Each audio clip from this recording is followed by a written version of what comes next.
आज की इस वीडियो में सीटेट एग्जाम से रिलेटेड आपके मन में जो भी डाउट है वो सब क्लियर हो जाएंगे। जैसे ये सीटेट एग्जाम होता क्या है, कंडक्ट कौन करता है, इसकी वैलिडिटी कितनी होती है, नेगेटिव मार्किंग होती है या नहीं। तो ऐसे जो भी क्वेश्चन आपके मन में है उन सभी का आंसर आपको मिल जाएगा।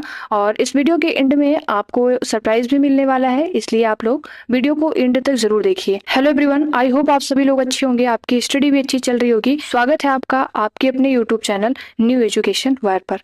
और अब हम चलते हैं अपने एक एक डाउट को क्लियर करते हैं। सब जो भी नए अभ्यर्थी हैं उनके मन में ये क्वेश्चन आता है कि आखिर ये सीटेट एग्जाम है क्या। सीटेट यानी सेंट्रल टीचर एलिजिबिलिटी टेस्ट, केंद्रीय अध्यापक पात्रता परीक्षा। इस एग्जाम को क्लियर करने के बाद आप आगे के जो भी टीचिंग एग्जाम होंगे उनको देने के लिए योग्य हो जाते हैं। और आपके मन में ये भी क्वेश्चन बनता होगा कि आखिर इस एग्जाम को कंडक्ट कौन करता है। तो इस एग्जाम को कंडक्ट किसके द्वारा कराया जाता है? सीबीएसई के द्वारा। अब बात आती है कि किसके लिए ये जरूरी है। अगर आपको फर्स्ट से लेकर फिफ्थ या फिर सिक्स से लेकर एट क्लास के टीचर बनना है तो आपको इस एग्जाम को पहले क्लियर करना होगा, इसके बाद आप आगे के एग्जाम दे सकते हैं। ठीक है, अब इसके लिए एलिजिबिलिटी क्या है? तो इसमें आपका होगा पेपर फर्स्ट और फिर होता है पेपर सेकंड। पेपर फर्स्ट आपको देना है तो इसके लिए आपको 12th पास प्लस डीएलएड होना जरूरी है। पेपर 2 देना है आपको तो इसके लिए ग्रेजुएशन प्लस बीएड होना जरूरी है। और ये क्लास 6 to 8 होता है और paper first class first to fifth के लिए होता है। ठीक है, आगे चलते हैं हम। आगे क्या है कि मार्किंग स्कीम क्या है इस एग्जाम की। तो देखिए, इसमें क्वेश्चन आते हैं 150 और प्रत्येक क्वेश्चन 1 नंबर का होता है। मतलब आप 150 क्वेश्चन अटेम्प्ट करेंगे और ये सभी कितने नंबर के रहेंगे? 150 नंबर के। और इसमें बात आती है कि निगेटिव मार्किंग होता है या नहीं, तो इसमें निगेटिव मार्किंग नहीं होती है। ठीक है, और एग्जाम मोड क्या होता है इस एग्जाम का? तो एग्जाम मोड है इसका ऑफलाइन। पहले ये एग्जाम ऑनलाइन होता था लेकिन अभी 1-2 साल से ये एग्जाम ऑफलाइन हो रहा है। ड्यूरेशन कितनी होती है एग्जाम की? तो ये होती है आपकी 2 घंटे 30 मिनट। ठीक, 2 घंटे 30 मिनट आपको टाइम मिलेगा इस एग्जाम को देने के लिए। और क्वालिफाइंग मार्क्स क्या होते हैं इस एग्जाम के? तो अगर आप जनरल कैटेगरी के हैं आपको 60% लाना अनिवार्य होता है। 60% मतलब कि 90 नंबर आपको 150 में से लाना है। और अगर आप ओबीसी, एससी या फिर एसटी कैटेगरी के हैं तो आपको 55% लाना अनिवार्य होता है, यानी 82 नंबर आपको लाने हैं 150 में से। ठीक है, और इन सभी के अलावा आपके मन में ये भी क्वेश्चन होता होगा कि इस सर्टिफिकेट की वैलिडिटी कितनी होती है। तो इस सर्टिफिकेट की वैलिडिटी लाइफ टाइम है। एक बार आप एग्जाम को क्लियर कर लेते हैं तो फिर आपके लाइफ टाइम के लिए ये सर्टिफिकेट वैलिड रहेगा। ठीक है, इसके अलावा आपके मन में ये भी क्वेश्चन बनता होगा कि एग्जाम पैटर्न क्या है।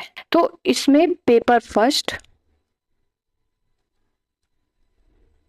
जिसके लिए आपको सबसे पहले पढ़ना होता है CDP, child development and pedagogy, बाल विकास एवं शिक्षा शास्त्र। ठीक है, और फिर भाषा फर्स्ट और इसके बाद भाषा सेकंड।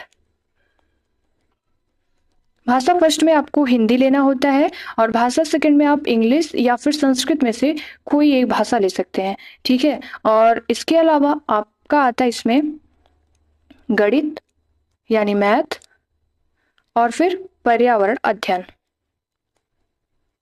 पर्यावरण अध्ययन ये किसके लिए है? पेपर फर्स्ट के लिए। अब हम लोग देखते हैं कि पेपर सेकंड के लिए हमें क्या पढ़ना है। तो पेपर सेकंड के लिए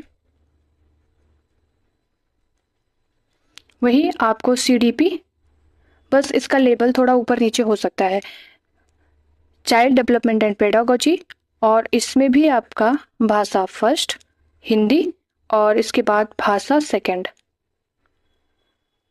भाषा सेकंड आपको इंग्लिश लेना है तो आप इंग्लिश ले सकते हैं, संस्कृत लेना है तो संस्कृत, और भी कई लैंग्वेज होती है। ठीक है, जो कि सब नोटिफिकेशन में दिया होता है कि आपको कौन सी भाषा लेनी है। और इस पेपर सेकंड में जो ध्यान देने योग्य बातें हैं वो क्या है कि इसमें आपका सब्जेक्ट से रिलेटेड क्वेश्चन आता है। जैसे आपका बैकग्राउंड साइंस है तो आपका सब्जेक्ट क्या रहेगा? मैथ और साइंस। ठीक, और अगर आपका बैकग्राउंड आर्ट रहा है, आर्ट साइड, तो फिर उसके लिए क्या आपको पढ़ना है? Social science. ठीक है, पेपर फर्स्ट और पेपर सेकंड में ये कुछ डिफरेंट होती है जो कि हमें जानना जरूरी है। अब बात आती है कि इस एग्जाम के प्रिपरेशन के लिए कुछ टिप्स दे दिया जाए तो और अच्छी बात है। तो ठीक है, देखिए, इस एग्जाम को आपको क्लियर करना है तो आपको सबसे पहले पीवाईक्यू लगाना होगा। आप पीवाईक्यू लगाइए और उसमें देखिए कि आपको क्या चीज़ें समझ में अच्छे से आ रही हैं और क्या चीज़ें नहीं आ रही हैं। तो जो चीज़ें आपको अच्छे से समझ में नहीं आ रही उसके लिए आपको ज़्यादा टाइम देना होगा। और दूसरी चीज़ क्या है, आपको एनसीईआरटी फॉलो करना चाहिए। अगर आप साइंस बैकग्राउंड से हैं तो आप 6 to 8 का जो साइंस का सब्जेक्ट होता है आप उसको पढ़ सकते हैं। प्लस आपका अगर सोशल साइंस है तो आप जो 6 to 8 आती है सोशल साइंस, जैसे पॉलिटी हो गई, हिस्ट्री हो गई, ज्योग्राफी हो गई, तो आप इन सभी बुक को रीड कर सकते हैं। बाकी तीसरे स्टेप पे आता है अपना मॉक टेस्ट। अब ये मॉक टेस्ट हमारे लिए क्यों इम्पोर्टेंट है, क्योंकि हम इसमें जो भी क्वेश्चन को सॉल्व करते हैं इससे हमें पता चलती है कि अपना कौन सा एरिया वीक है और कौन सा एरिया स्ट्रांग है। जैसे मान लीजिए आप 150 क्वेश्चन अटेम्प्ट किए, क्योंकि इसमें निगेटिव मार्किंग है नहीं और हमें 150 के 150 अटेम्प्ट करने ही हैं। तो मान लीजिए आपके 110 क्वेश्चन सही होते हैं, 40 गलत हो जाते हैं। अब आपको क्या करना है, ये जो 40 क्वेश्चन गलत हुए हैं आपको इसके नोट्स बना लेने हैं अच्छे तरीके से।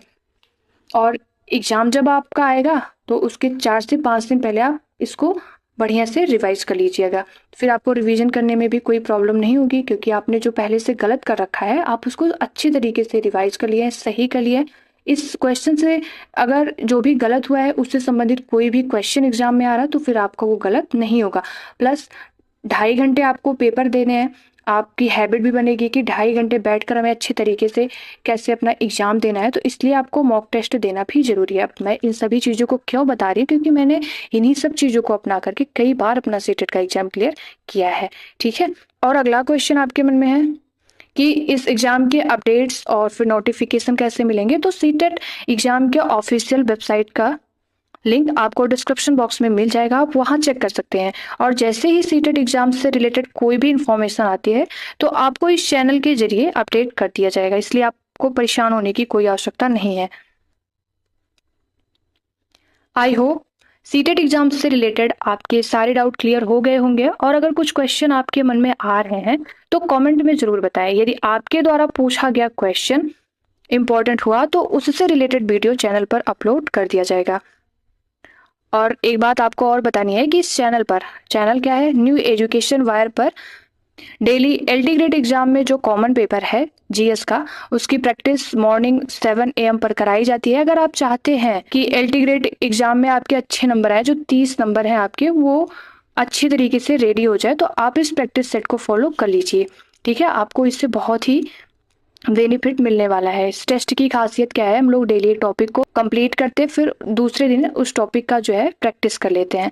तो अपना सरप्राइज ये है कि अगर आप चाहते हैं कि सीटेट एग्जाम के प्रैक्टिस सेशन इस चैनल पर कराए जाएं, क्यों? क्योंकि मैंने खुद कई बार इस एग्जाम को क्लियर किया है और मेरे द्वारा आपको इस प्रैक्टिस सेट के जरिए जो भी टिप्स बताए जाएंगे आप उसको अच्छे तरीके से फॉलो कर लेते हैं तो आपका एग्जाम फर्स्ट अटेम्प्ट में ही क्लियर हो जाएगा। तो आप इस चैनल को सब्सक्राइब कर लीजिए और वीडियो पसंद आई हो तो लाइक और शेयर करिए। मिलते हैं नेक्स्ट वीडियो में। Thank you.